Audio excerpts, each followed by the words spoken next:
And so here we go. If he actually does do an early pool, I'm going to laugh so hard now. Down the bottom left, we have our Zerg player from the Team Prime. If he wins this game, he sends Prime not only to the next round of Team Arena Challenge 3, but into the Premier League in next season's IPTL. It is BboongBboong.Prime. And down in the bottom right, we have a Terran player in teal or cyan or whatever color you want to call it from the team FXO. Some know him as the ultimate weapon. No, wait, that's Flash. But other people confuse him with the Flash, but they know his name is really the best. The best. That's not right. better. He's not the best. Good. The best. He's the best. He named himself the best, man. Yeah. When you name yourself something like perfect or the best, you know that you've got a lot to. That's right. You're setting a certain expectation. So the best trying to live up to that right now, trying his best to be the best. Wouldn't it be great if like StarCraft 2 and StarCraft Brood War were like the military or some other... What? Well, hold on. I've got a point here. All right. Or some other camp names, for example, fall into this category where you can't pick your own name.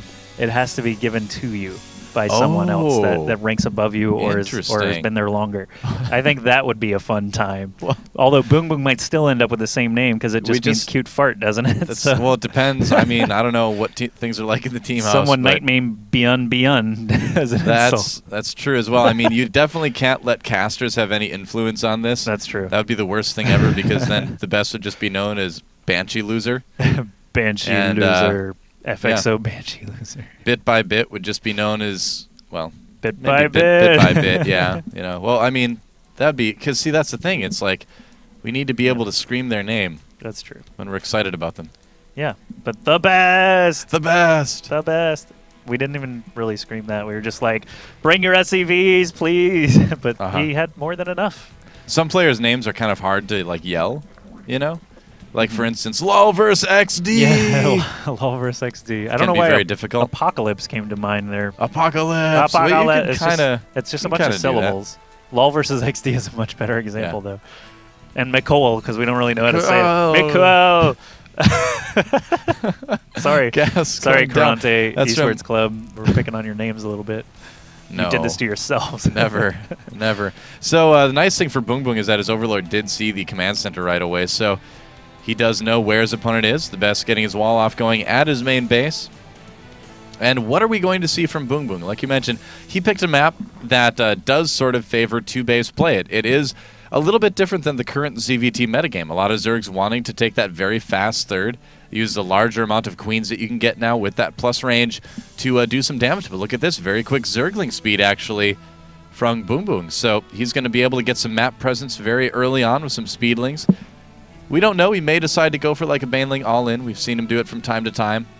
Well, I still always just think of Tal'Darim Alter ZVT as the Muta map. Like, it certainly is. Can't help but think of Mutas every single time a Zerg picks map. It's always been a little bit more of a Zerg versus Protoss thing. They are dangerous on this map regardless, but Terran players should be prepared. Well, what's the other thing is it's Nidus in the front and the back with Hydralisks or something ridiculous. Yeah, something ridiculous like that. Syrah and Idra used to be fond of doing that back in the day.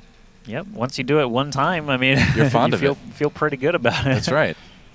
Fond doesn't necessarily mean they do it a lot. It just means they enjoy it. Yeah. You said they were fond of it. I was. I thought you implied that you only saw like one of them do it once.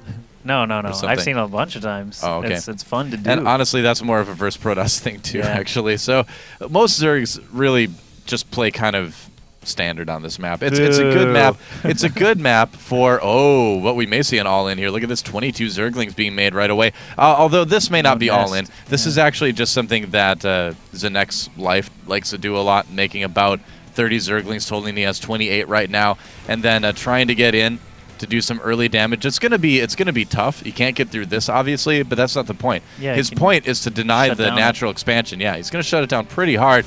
Catches one heli in here.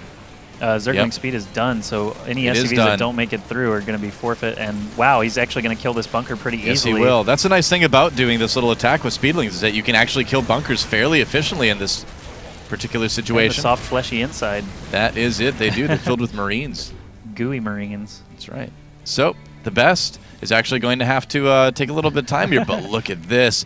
A second factory and Blue Flame, the best, could be doing mech play. We'll see. Still making some Marines for now, But if we see like a third factory or an armory, we're going to see some mech. And I mean, this map is actually fairly popular for mech in TVZ, especially with these spawning positions. And you can siege up your Exactly. So you can easily. guard your second and your third bases fairly easily here. The problem, though, is that you need a really strong economy all game long to be effective with your mech play. So if you lose a lot of units early on, a lot of Hellions take some damage that delays your natural expansion, like TheBest has taken, it becomes a lot harder. So BboongBboong having to fend off some Hellion aggression a little bit for now, but TheBest isn't going to pressure too hard. Yeah. He's going to wait for Blue Flame to finish. 3 queens already at the front. A Spinecrawler going to be finishing here soon, and Lings, I would say enough Lings to be able to surround these Hellions. They will have Blue Flame soon, but they really can't be super effective until that's done. Hatch coming down for BboongBboong at that third base location, not at the Destructible Rock sort of location. So I like that because it's further away from the Terran, obviously. It's just going to be a little bit harder to defend if he does find it. BboongBboong saving up for a lot of roaches right now. They're starting 7 as his Roach Warren finishes, and it looks like it's an all-in from TheBest. Whoa, that was random. Interesting. I wonder if TheBest is not expecting roaches, because you know what?